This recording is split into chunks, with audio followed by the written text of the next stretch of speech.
there is the potential that he will bring a degree of security to certain problem areas that may allow him time to solve other areas. So I think his unpredictability and his aggressive nature and his business focus will force Xi Jinping in China to back off the pressure that he's putting on Taiwan and in Southeast Asia.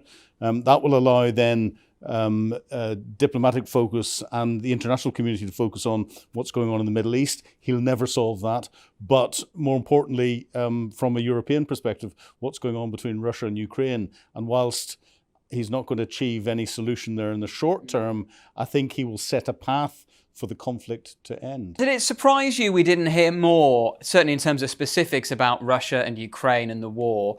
I mean, we did hear quite a lot about, for example, the Panama Canal, and we did hear a lot about the Gulf of Mexico and the desire to rename it the Gulf of America, but not much specific on Russia and Ukraine. Did that surprise you? No, not at all, because first of all, this speech would have been written, albeit with Trump's input and his flourishes, by Stephen Miller. And Stephen Miller, who has been with Trump since 2016, very much a xenophobe, very much anti-immigrant, very much focused on the domestic side of things, but under this mantra of America first.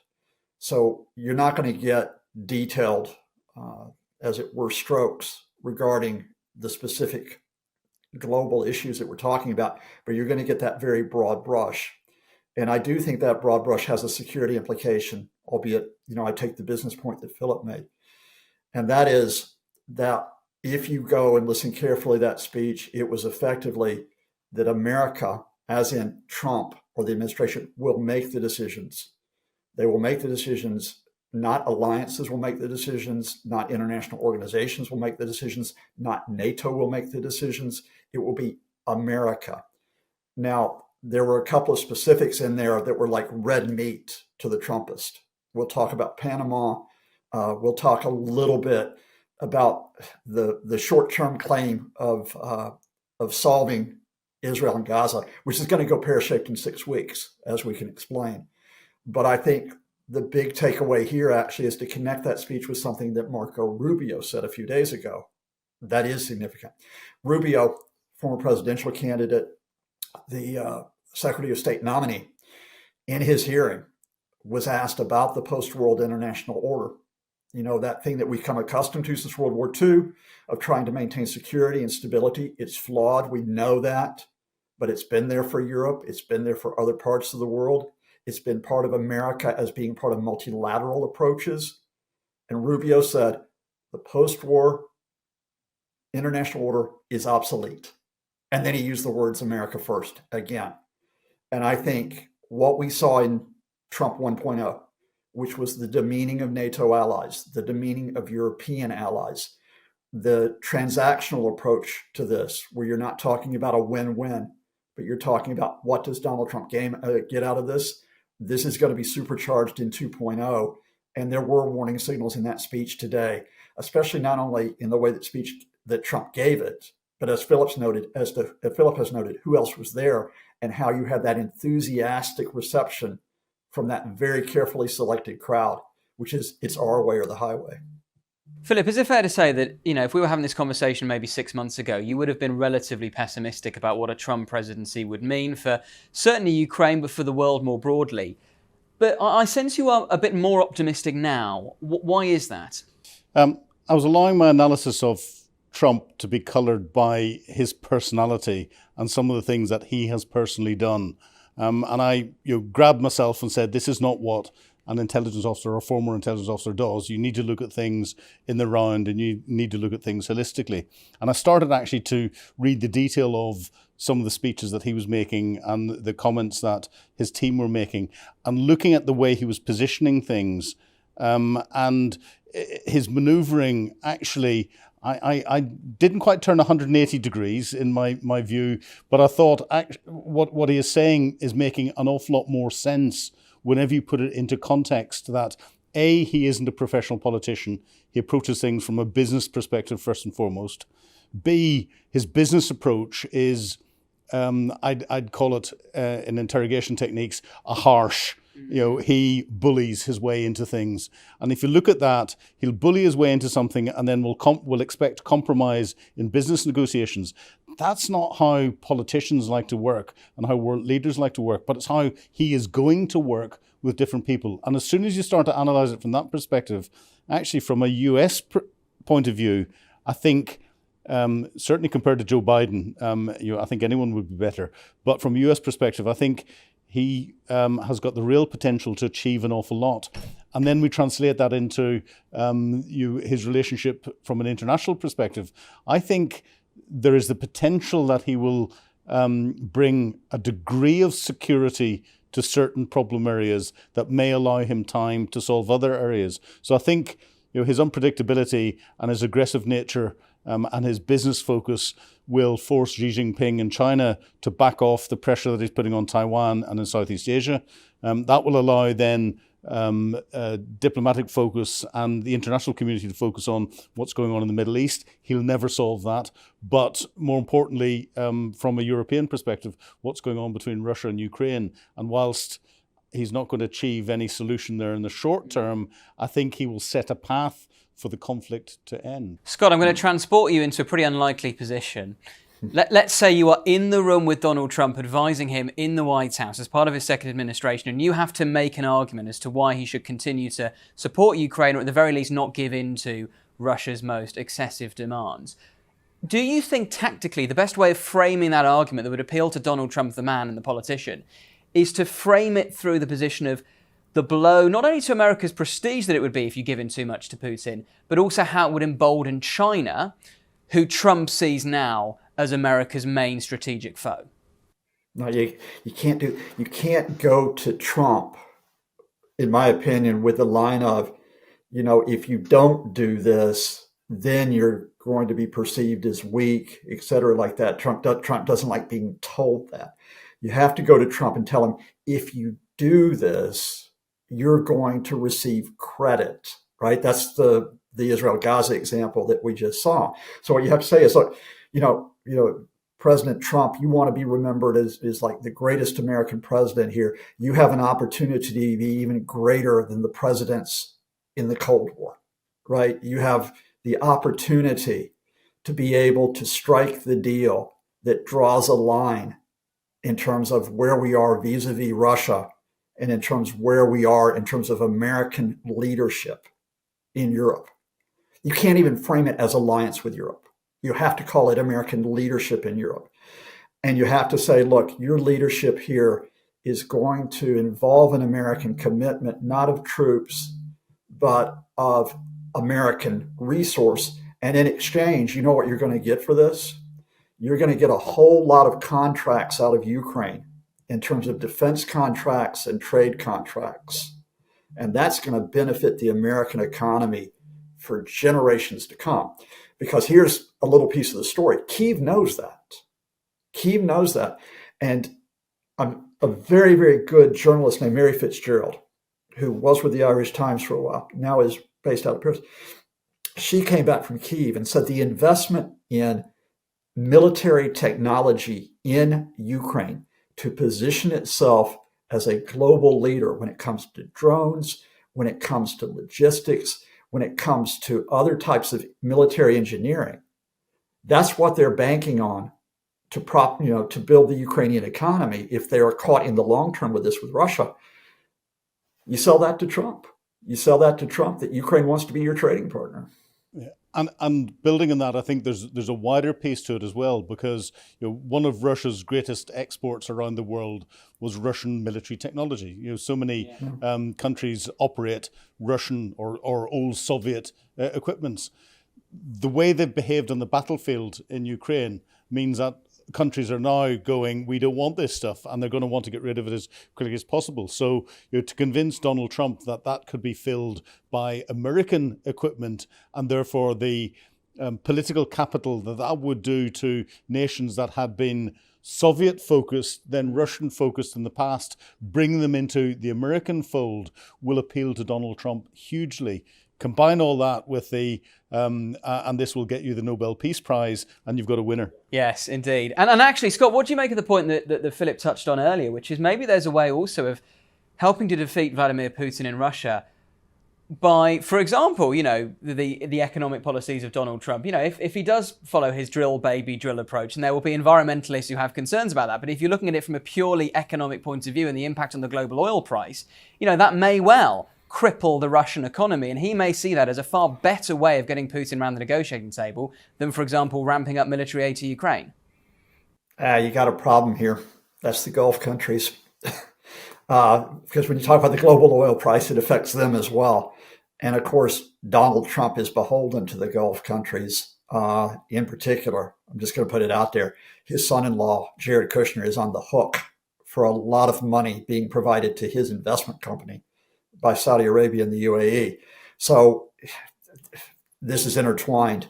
You might, with drill, baby, drill, affect the Russians a little bit more beyond where they're affected already, but you're also going to affect some other countries as well.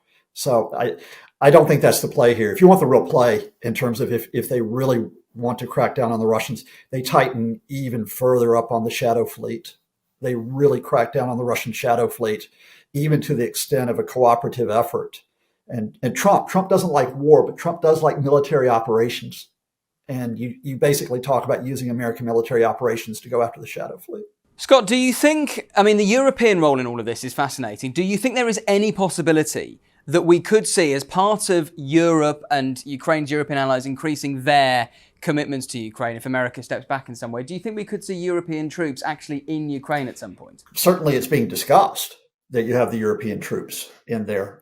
So I'll just say what's out there, and then Philip can take us through the complications that are going to come out. And that is Emmanuel Macron, a few months ago, put this out in terms of French troops being in there. Now, I have to say, my understanding is Macron, we're talking about support troops in terms of providing logistics, for example, providing support for Ukraine's aerial operations, probably including the strikes inside Russia. But now Macron's idea had sort of been transformed in, could French troops be part of a peacekeeping force?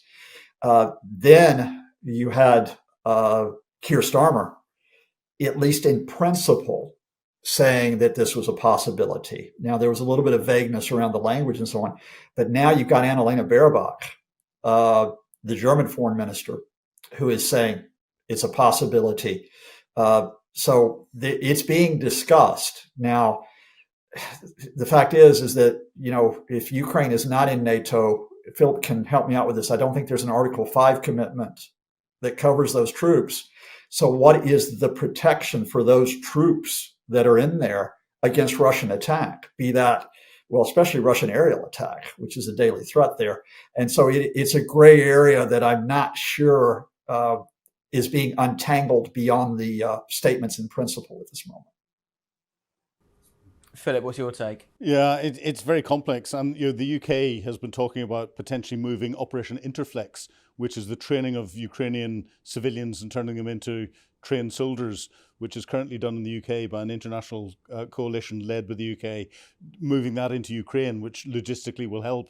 The French have talked about that as well, but that's one step before then providing a peacekeeping force in part of Ukraine to allow Ukraine to move its troops out of that area and move to the front line. But as soon as we put European troops that are part of NATO countries into Ukraine, and they're training Ukrainian troops under international law, they're legitimate targets for Russia. Therefore, they're going to have to go in with a protection package, and that'll include an air defense package. That air defense package, the only way to properly do that would be to have a no-fly zone imposed over that area. You're then going up the escalatory ladder, and the potential for NATO or European troops under a coalition, but from NATO countries, getting into a position where they're having to engage Russian military capability either directly or indirectly as part of a defensive posture. But again, you're running up that escalatory ladder, and you're then getting into very grey areas when it comes to the potential calling of an Article 5. So there's a lot of danger attached to it.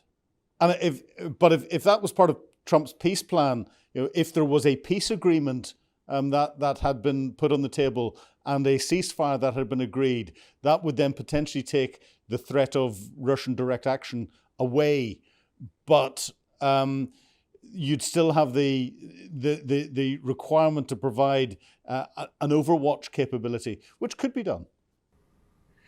And that's a really good point, actually, because this is also the end of the Biden administration, is worth remembering. And even though Joe Biden has very much kind of positioned himself as a strong ally of Ukraine, there are criticisms a lot of Ukraine supporters would make of the Biden administration, not least the kind of incremental approach to military aid. And the fact that the Shadow Fleet has been allowed to operate to the extent that it has will be a source of frustration to many people. So why do you think it is that the previous administration did not do more? And do you think potentially we could see the Trump administration have a concerted effort to crack down on it? I think the previous administration, and this was the criticism that came from Trump's team when you analyse the we'll end the war, we'll cut our support for Ukraine. It wasn't we'll cut our support for Ukraine. It was we'll cut our support for Ukraine in the way that the Democrats are approaching dealing with the issue, because there is no plan to end the conflict and no plan for peace.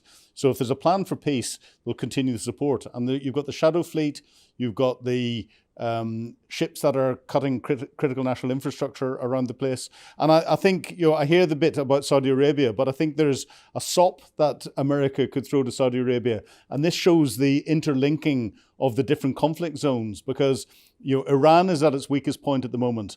And if Trump came in and decided that he wanted to exploit Iran's weakness and destroy the IRGC, destroy their elements of Shadow Fleet that is moving oil around into North Korea, Russia and elsewhere, destroy the armament factories that are building the Shahad drones and the long-range missiles, and to impact Iran's nuclear capability, Saudi Arabia would be very, very happy. And I think they would take an element of pain when it came to the international oil price for a period of time, if that period of time then allowed Russia to be impacted in a way, because Saudi Arabia has built up its reserves. It can do that if it knows that there is a reason for it, and that shock is only going to be temporary for them, and they get rid of one of their other rivals, the bigger threat, because you've got that Sunni Shia civil war that's been going on for centuries, that's been fought by proxy across the Middle East, and again that could lead to